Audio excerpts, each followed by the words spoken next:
Selasa 12 September tahun 2023, sekitar pukul 6 waktu Indonesia Barat, Purnomo 53 tahun menggedor pintu kamar anaknya Indah Rumana yang berusia 11 tahun. Kala itu, dia memang sedang membangunkan Indah karena gadis kelas 6 SD itu harus pergi sekolah. Gedoran pintu itu terdengar sangat keras, diimbangi dengan teriakan-teriakan memanggil nama Indah. Hal ini tentu saja menarik perhatian warga sekitar yang mendengar teriakan Purnomo pagi itu.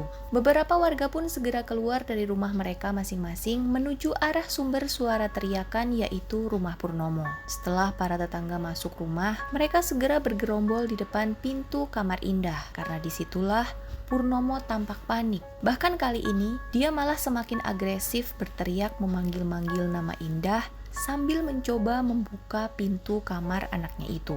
Akhirnya, Purnomo berhasil mendobrak pintu kamar Indah sampai grendel pintu kamar itu jebol. Saat akhirnya pintu terbuka, tampaklah Indah tidur dengan posisi terlentang di atas kasurnya. Kala itu, para tetangga yang penasaran pun ikut melihat ke dalam kamar. Purnomo dan istrinya yang bernama Rumini, 44 tahun, buru-buru masuk ke kamar Indah. Mereka lalu mengguncang-guncang tubuh Indah yang terlihat kaku. Kali ini, para tetangga ikut membantu. Salah satu tetangga mereka kemudian memeriksa denyut nadi dan nafas Indah. Lalu sambil menggelengkan kepala, dia berkata, "Sudah tidak ada. Indah sudah meninggal," ucapnya. Mendengar itu, Purnomo langsung terkulai dan jatuh pingsan ke lantai. Fokus para tetangga kini terpecah. Sebagian masih memeriksa Indah dan sebagian lagi sibuk menolong Purnomo. Kala itu, Rumini pun mengucuri minyak kayu putih ke wajah Purnomo, sehingga tak lama kemudian Purnomo siuman. Para tetangga lalu membantu membawa Indah ke RSUD Sekayu, Banyuasin. Dan sesampainya di sana, dokter menyatakan bahwa Indah sudah dalam keadaan meninggal saat tiba di RSUD. Namun setelah diteliti lebih lanjut, dokter lantas menghubungi polisi karena ada sesuatu yang mencurigakan dari kematian Indah. Untuk membuktikan kecurigaannya tersebut, polisi mengevakuasi jasad Indah ke Rumah Sakit Bayangkara Palembang hari itu juga untuk dilakukan visum dalam dan luar serta otopsi. Dan dari pemeriksaan hasil medis, diketahui jika Indah meninggal dunia dalam keadaan tidak wajar. Banyak tanda-tanda bekas penganiayaan sebelum dan menjelang meninggal dunia. Indah diduga meninggal akibat sesak nafas, namun tidak ditemukan tanda bekas cekikan. Polisi pun membentuk tim untuk melakukan penyelidikan lebih lanjut, lalu mendatangi rumah Purnomo dan Rumini. Di sana, mereka menginterogasi pasutri tersebut. Namun keterangan mereka sangat berbelit-belit, sehingga membuat kecurigaan polisi bertambah kuat. Apalagi, polisi juga memperoleh keterangan jika Indah ternyata bukan anak kandung pasutri tersebut, melainkan anak angkat. Saat diinterogasi, polisi mengamati wajah Rumini yang terlihat sangat grogi. Dari situlah, interogasi pun dipusatkan ke Rumini. Polisi kemudian menampilkan bukti-bukti hasil visum Rumah Sakit Bayangkara yang menunjukkan bahwa kematian Indah adalah karena kekurangan oksigen yang kemungkinan besar berasal dari bekapan bantal atau benda sejenisnya.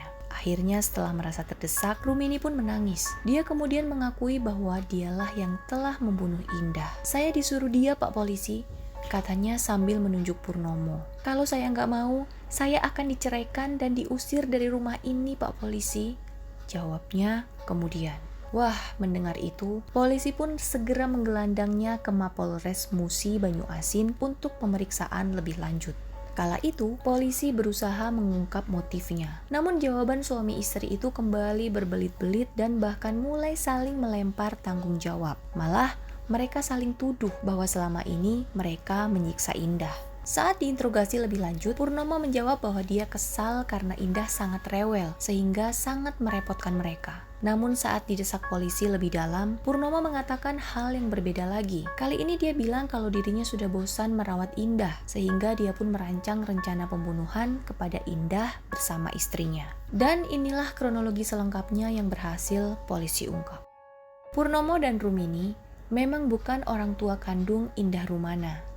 Indah diangkat anak oleh istri pertama Purnomo dengan alasan bahwa anak-anak kandung mereka sudah besar dan menikah. Kala itu, Purnomo pun mengizinkan istrinya tersebut untuk mengambil Indah sejak masih bayi. Indah bisa dibilang tumbuh besar bersama Purnomo dan istri pertamanya, hingga akhirnya istri Purnomo pun meninggal dunia. Sepeninggal sang istri, Indah masih dirawat oleh Purnomo. Namun di tahun 2018, Purnomo kembali menikah dengan seorang wanita bernama Rumini. Sejak itulah, Indah yang sebenarnya masih memiliki orang tua kandung itu tinggal di Pulau Jawa bersama neneknya. Namun karena satu dan lain hal, 4 bulan belakangan, Indah mulai tinggal lagi bersama Purnomo dan istri keduanya yaitu Rumini, yang berarti ibu tiri angkatnya. Pernikahan Purnomo dan Ramini sendiri sudah berlangsung selama kurang lebih 4 tahun dan telah dikaruniai 1 orang anak. Menurut Rumini, sejak 4 bulan terakhir Indah tinggal bersama mereka, dirinya tidak pernah melakukan kekerasan apapun kepada Indah, walaupun dia tahu betul Indah hanyalah anak angkat suaminya. Namun sikapnya berbeda dengan suaminya yang justru sering memukul atau menampar anak angkatnya itu. Dan menurut keterangan dari warga sekitar rumah Pak Sutri ini, Indah memang seringkali dimarahi dan mendapatkan tindak kekerasan dari ayah dan ibu angkatnya tersebut. Hanya saja, warga saat itu menganggap bahwa orang tua yang memarahi anaknya sebagai suatu hal yang wajar. Mungkin saja Indah memang nakal atau perlu ditegur.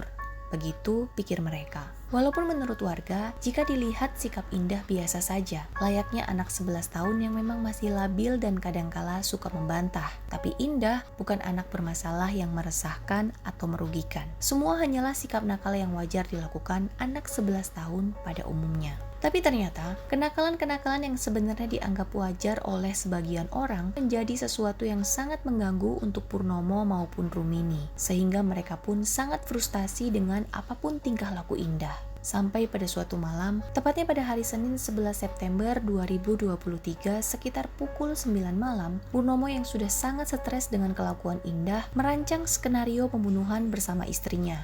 Alasannya adalah dia sudah tidak tahan lagi dengan sikap rewel anak angkatnya tersebut. Namun, dia hanya bertindak sebagai perancang karena orang yang harus menjalankan rencananya justru Rumini, sang istri.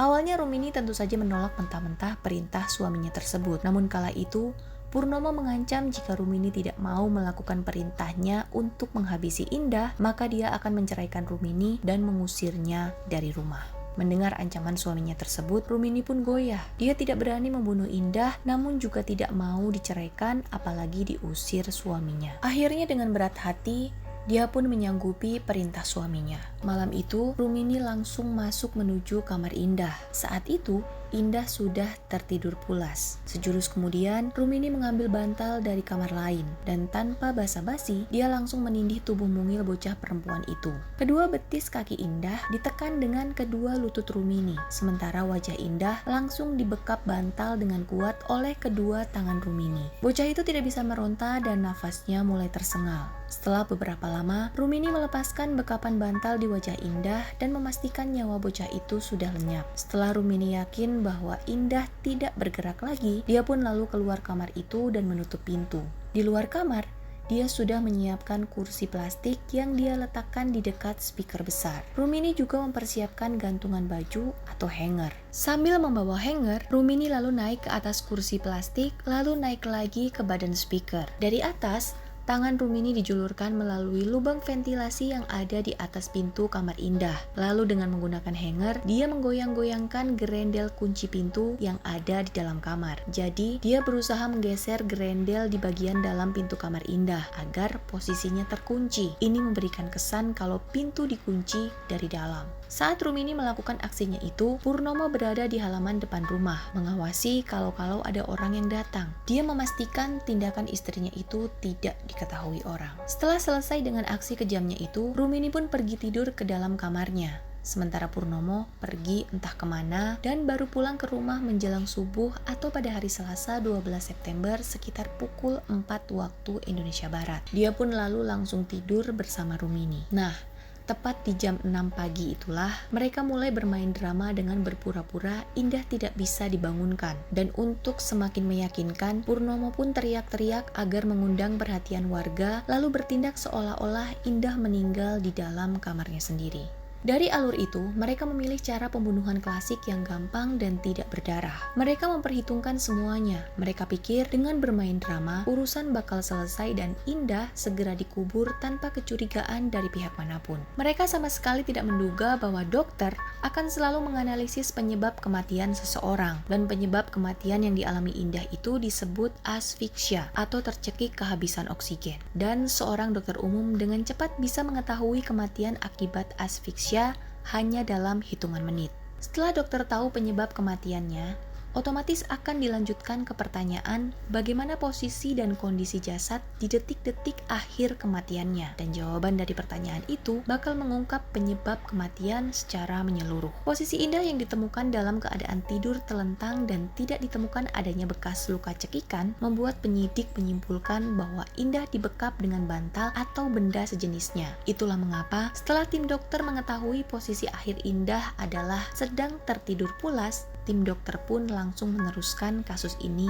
ke polisi. Namun akhirnya drama pembunuhan Purnomo dan Rumini pun berakhir sudah. Hingga saat ini, polisi masih terus mendalami motif lainnya selain rasa kesal Pasutri ini ke Indah. Yang jelas, kedua pelaku dijerat dengan pasal pembunuhan berencana dan tindak kekerasan terhadap anak, yaitu pasal 340 dan pasal 338 jungto pasal 55 KUHP dengan ancaman hukuman penjara 20 tahun atau seumur hidup. Keduanya juga dijerat dengan pasal 80 ayat 3 dan 4, jungto pasal 36 ayat C Undang-Undang Nomor 35 Tahun 2014 tentang Perlindungan Anak. Bila merujuk pasal ini, Purnomo dan Rumini diancam dengan hukuman paling lama 15 tahun dan denda 3 miliar.